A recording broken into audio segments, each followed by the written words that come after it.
বাংলাদেশ এবং সিঙ্গাপুরের ম্যাচটি 10 জুন এই জাতীয় স্টেডিয়াম ঢাকায় অনুষ্ঠিত হবে এবং আমি স্টেডিয়ামের এখন শেষ পর্যায়ে কাজ, ঘাস বসে গেছে, ঘাস প্লেনও করা হচ্ছে, ডিজিটাল বোর্ড বসেছে এবং আমরা দেখতে পাচ্ছি যে 18,300 টিকিট অনলাইনে ছাড়া হবে। আপনারা টিকিট পেয়ে যাবেন খুব দ্রুত এবং অনলাইন থেকে কাটতে হবে। এবং যে ব্যাপারটি হচ্ছে, হামজা চৌধুরী বাংলাদেশ এই মাঠে যেই আপনার কম্পিটটা করবে, সবচেয়ে মানুষ খুব রোমাঞ্চিত যে 10 জুন হামজা চৌধুরী, সমিত সোম, ফাহমিদুলকে দেখতে পাবে। এবং একটা ব্যাপার হচ্ছে যে অনেক দিন পর, দীর্ঘদিন পর এই মাঠে ফুটবল ফিরছে এবং 8 প্রকারের টিকিট পাওয়া যাবে। আপনারা জানেন যে ডিজিটাল স্ক্রিন বসানো হয়েছে ন্যাশনাল স্টেডিয়ামে, এটা একটা খুবই চমৎকার একটা ডিজিটাল বোর্ড এবং 2টি বোর্ড বসানো হচ্ছে, এখানে একটি এবং সুন্দর একটা আচ্ছাদন দেওয়া হচ্ছে। উপর থেকে যারা দেখেছেন এই স্টেডিয়ামটি আমার ভিডিওতে, তারা দেখতে পেয়েছেন যে এই সুন্দর আচ্ছাদন দেখতে কতটা সুন্দর লাগে। এবং আমার কাছে মনে হয়েছে যে মিরপুর স্টেডিয়ামে ডিজিটাল বোর্ড বসানো হয় নাই, কিন্তু ফুটবল ফেডারেশন এই ডিজিটাল বোর্ড এনে বসানো হয়েছে। মনে হচ্ছে এটা আন্তর্জাতিক ম্যাচের যে সম্মান, যে ভাবগম্ভীর্যতাটা পুরোপুরিটাই এই স্টেডিয়ামে রয়েছে। এবং যেই কিছু সমস্যা নিয়ে কথা ছিল, ঘাস নিয়ে সমস্যা ছিল, ঘাসের সমস্যার সমাধান হয়েছে, ডিজিটাল বোর্ড হয়েছে, আচ্ছাদন হয়েছে তারপরে আপনার প্রেস বক্স, আমরা প্রেস বক্সটা বসে গেছে এখানে। আপনার আগে একটা প্রেস বক্স ছিল খুবই ভঙ্গুর, কিন্তু সেই প্রেস বক্সটা নতুন করে বসানো হয়েছে।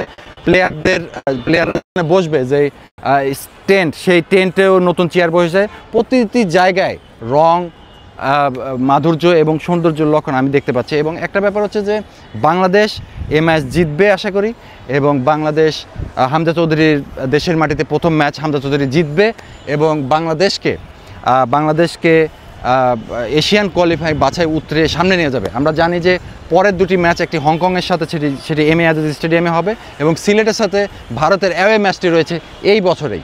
তো সব মিলে আমার কাছে মনে হয় যে স্টেডিয়ামে যেভাবে সুন্দরভাবে করা হয়েছে সময়ের মধ্যেই। এবং একটা ব্যাপার হচ্ছে যে অনেকে অনিশ্চয়তা ছিল যে বসুন্ধরা কিংসে চলে যায় কিনা ম্যাচ, কিন্তু সেটা না।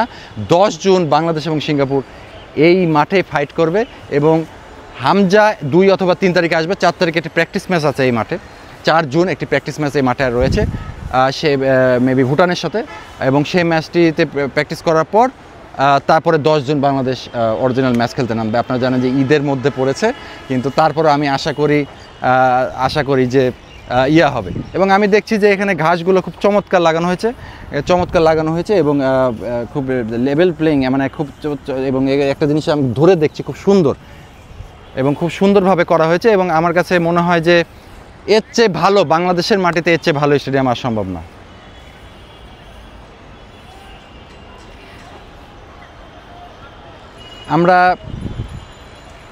আমরা আপনাদেরকে বলবো যে এই একটা ব্যাপার আমরা বলতে ভুলে গেছি, এখানে যে ব্রডকাস্টিং রয়েছে, সেই ব্রডকাস্টিংয়ের ক্যামেরা খুব ক্লোজ রাখা হয়েছে যাতে মানুষ ফুটবলটা খুব কাছ থেকে দেখতে পারে এবং তাদেরকে মানে ভিশনারিটা যেন খারাপ না হয়। অনেকে বলছে যে মাঠ থেকে স্টেডিয়ামের দূরত্ব অনেক, কিন্তু না, আপনারা যখন মাঠে আসবেন বুঝতে পারবেন যে ভিশনারিটা খুবই সেরকম মনে হবে না, বসে মনে হবে যে খুব কাছে এই স্টেডিয়ামটা রয়েছে।